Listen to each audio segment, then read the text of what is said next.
निष्प्रयोजन भार स्वरूप उनका जीवन होता है, जो भजनहीन होते हैं, बिल्कुल बेकार मरा जीवन। जिन हरि भगत हृदय नहीं आनी, जीवित सौ समानते प्राणी। क्या मुर्दे का सा जीवन है।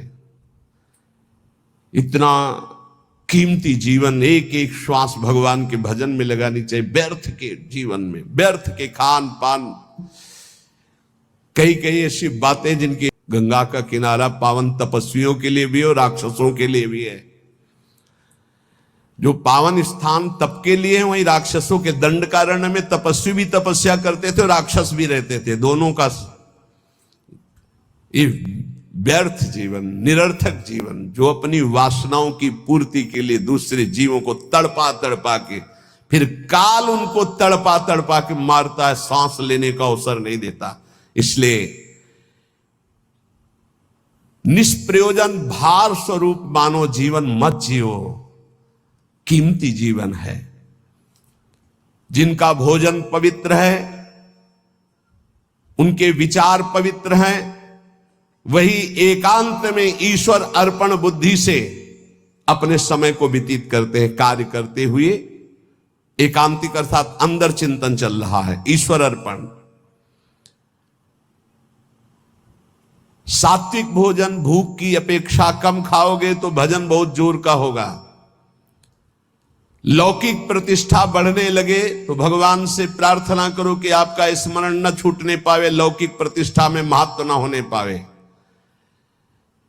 जानबूझकर सुख सुविधाओं का त्याग करके जितनी कम वस्तुओं का सेवन कर सको, कम पैसे वाली वस्तुओं का, उतना ही तुम्हारा ईश्वर के प्रति प्रेम बढ़ेगा।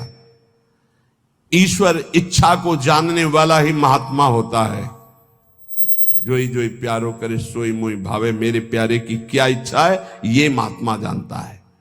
अन्याय से प्राप्त वस्तुओं को पाने वाले के सारे करण पाप लिप्त हो जाते हैं। अंतःकरण, बुद्धि, मन, चित्त, अहंकार, वो इच्छा ना होने पर भी दूषित अन्न के कारण पाप इच्छा प्रकट होकर उससे पाप कराती है। जो घूस लेता है, अन्याय पूर्वक निर्णय करता है, कोई गलती नहीं होनी चाहिए। देवता भाइयों की आखिरी रात होगी। कप्तान साहब, हमारी मर्जी के बिना यहाँ पत्ता गिना। ऐसों का धन उनके परिवार को नष्ट कर देता है और उनका किया हुआ दान जिसके पास जाता है उसकी अंतःकरण की वृत्ति को नष्ट करके पाप आचरण करवाता है। इसलिए भगवत मार्ग में चलने वाले उपासकों को घूस लेने वालों से जो प्रतिग्रह दान लेना है उनसे बचे। खूब खुली बात है। ये जो अन्याय अधर्म करना पैसे के बल से सीख गए हैं, अपने पद का दुरुपयोग, ऐसे लोगों से जो दान लिया जाता है, ऐसे लोगों से जो अर्थ लिया जाता है, वो केवल पाप विचार बढ़ाता है, पाप आचरण बढ़ाता है। इसलिए बहुत सावधान। देखा महाप्रभु चैतन्य देव से जब महाराज प्रताप रुद्र बड़े महाभागवत थे, उनके दर्शन करने की बात सामने रखी गई कि वो दर्शन करने आना चाहते, तो उन्होंने कहा तुमने क्या समझ रखा है, एक मैं वीतराग सन्यासी में राजा के दर्शन के उनके लिए दरबार में जाऊं या उनको यहां बुलाऊं, मुझे क्या आवश्यकता है। नहीं, राज दर्शन भी निषेध। ऐसा जो उपासक चाहता है कि मैं सच्चे भाव से भगवान के मार्ग में चलूं, तो पाप कर्म करने वालों से, उनके द्वारा दी हुई वस्तुओं से बहुत दूर बच करके, भूखे रह जाओगे तो ठीक है, उनका अन्न न जाने पावे। ईश्वर भक्त अदृश्य परमात्मा की इच्छा का अनुमोदन करता रहता है और वह देखता रहता है कि मृत्यु हर समय हमारी प्रत्येक श्वासों को गिन रही है। इसलिए वो सर्वांग सुंदर होने पर भी अपने शरीर का राग नहीं रखता और तपश्चर्या के द्वारा, शरीर के द्वारा भगवान को प्राप्त कर लेता है। ईश्वर के सिवा दूसरी कोई भी वस्तु मिलेगी वो टिकाऊ नहीं होगी, परिवर्तनशील होगी, नाशवान होगी। मनुष्य जीवन प्राप्त करके ईश्वर को प्राप्त करना ही खास वस्तु प्राप्त करना है। बाहर से निर्धन देखने वाला उस नाम जापक को नहीं जानता कि कितना बड़ा धनी सर्वलोक महेश्वर भगवान को अपने अधीन किए रहता है, जो निरंतर नाम जप करते हुए बाहर से निर्धन रहता है। तुम बाहर से निर्धन दिखते हुए अंदर से महान धनी हो यदि नाम जप करते हो, और ये बाहर से जो धनी दिखाते हैं अंदर से खोखले हैं, इनके पास अहंकार गर्व के सिवा कोई सच्चिदानंद बात नहीं है। इसलिए ईश्वर का अवलंबन अर्थात भगवान की शरणागति, ऋषि मुनि भक्त जनों के द्वारा जो दिए गए वचन, उनका मनन, खान पान, पवित्र जगह से, हिंसा और निंदा करने वालों से बिल्कुल बचो, उनका कोई भी शब्द या भोजन या संग ना आने पावे, निषिद्ध विषयों से दूर रहो, कुछ भी भोगने की इच्छा उठे उसको दबाकर रौंद डालो। ये तब भगवत प्राप्ति की योग्य बनता है। जो महात्मा आचार विचार परायण होकर धर्म में चले हैं उन्हीं के अनुसार चलो। सत्कार्यों में स्थिति प्राप्त करने के लिए उन महात्माओं का अनुसरण अत्यंत आवश्यक है। इस जगत में प्रभु के समान कोई सच्चा सहायक नहीं है। मूर्तिमान प्रभु के सहायक स्वरूप ये महापुरुष जन है, इन्हीं का आश्रय ले लो, इन्हीं के पीछे चलो तो सतमार्ग का दर्शन हो जाएगा। सतमार्ग पर चलाने के लिए ही पहली पीढ़ी जो हमारे गुरुजनों की है उसका अनुसरण करना है। महाजनों गतेन सपंथा, संसार केवल फंसाने वाला है, महापुरुष ही केवल मुक्त करने वाले हैं। कल एक भगत कह रहे थे, हमारे पिताजी ने कसम खवाया कि वृंदावन गए तो तुम्हें हमारी कसम है, हमारा मरा मुख देखोगे। कसम का मतलब ये। बोले आपको गाली देते हैं। हम कहा धन्यवाद, कम से कम गाली दे रहे, साफ तो नहीं दिया। दक्ष ने साफ दे दिया नारद जी को, नारद जी को साफ दे दिया। कब?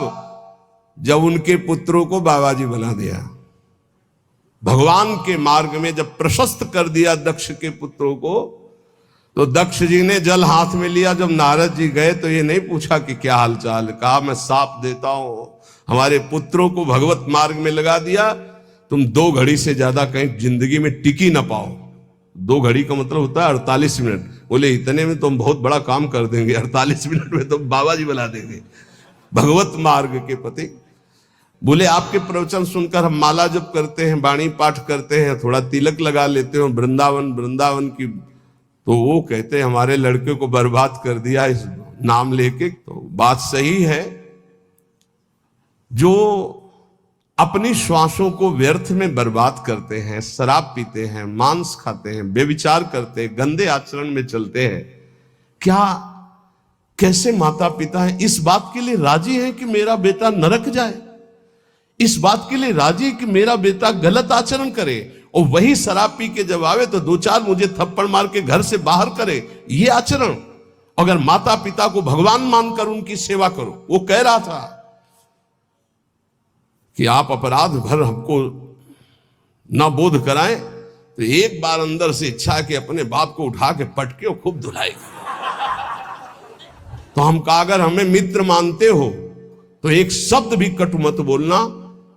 गुरु मानते हो कि नहीं वो तो तुम जानो, दोस्ती के लिए तो हम हाथ फैलाते हैं, हम हित मित्र हैं। अगर हमें मित्र मानते हो तो ऐसे माता पिता के रोज पैर छुओ, उनमें भगवान की भावना करो और मेहनत करो, लेबरी करके भी कमाओ और उनको खवाओ पियाओ, और वो जब हमारी निंदा करें तो कान में अंगुली डाल लो और अपने सतमार्ग में चलो। बड़ा विचित्र समय है। जो माता पिता प्रथम गुरु कहे गए हैं, भगवान के मार्ग में चलाने वाले या सतमार्ग में चलाने वाले या संसार में कदम हमारे जो बढ़े, धन्य है वो मां जो अपने रक्त को दुग्ध बनाकर मुझे पान कराकर इतना बड़ा किया। धन्य है वो पिता जो मेहनत करके हमको पढ़ाया लिखाया। अब वो चाहे जितना कड़ुआ बोले, हम उसे भगवान की तरह पूजेंगे। सबको ये मानना चाहिए। उनकी वृद्धावस्था वो कुछ भी बोल सकते हैं, बड़े लोग हैं, हमें उनकी सेवा करनी, उस सतमार्ग में चलना है।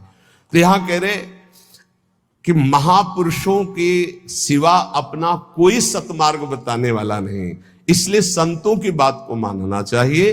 वो अहेतुकी मित्र हैं, तुम्हारा अमंगल नहीं कर सकते हैं। इस जगत में प्रभु के समान कोई सच्चा सहायक नहीं, और प्रभु ही महापुरुषों के रूप में प्रेरित करते हैं आकर के अपने मार्ग को। इसलिए मन को सत्य मार्ग में चलाने के लिए पहली सीढ़ी संत महापुरुषों के वचनों के आधार पर चलो।